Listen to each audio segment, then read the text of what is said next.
This week at Interior. This week is National Police Week, when we pause to remember those law enforcement officers who have lost their lives in the line of duty. At the Udall Building in Washington, D.C., Secretary Haaland saluted Interior's 3,600 officers for their heroic efforts keeping communities safe and supporting the department's mission to protect public lands, waters, and tribal communities. These roles are critical to upholding the department's responsibilities to the American public, and each officer is vital to this mission. We simply could not do our work without all of you. Interior this week convened the Secretary's Tribal Advisory Committee, or STAC, marking the first time the group has met in person. Previous STAC sessions were held online. The STAC was announced as part of the 2021 White House Tribal Nations Summit and launched in June 2022.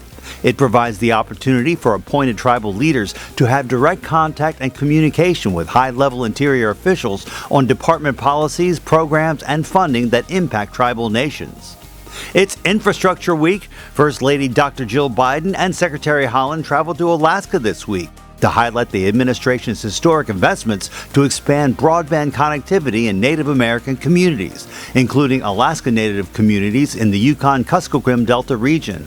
Those investments are made possible by the bipartisan infrastructure law and are part of the President's Investing in America agenda.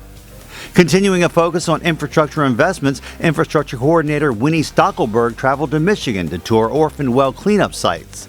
The bipartisan infrastructure law provides $4.7 billion for orphaned well cleanup and restoration. And the Office of Surface Mining Reclamation and Enforcement joined the Iowa Department of Agriculture to announce the start of cleanup efforts at the Kuiper abandoned mineland site.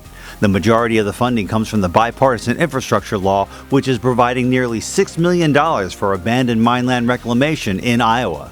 In total, the infrastructure law allocates more than $16 billion to plug orphaned wells and reclaim abandoned minelands to help communities across the country eliminate dangerous environmental conditions and pollution.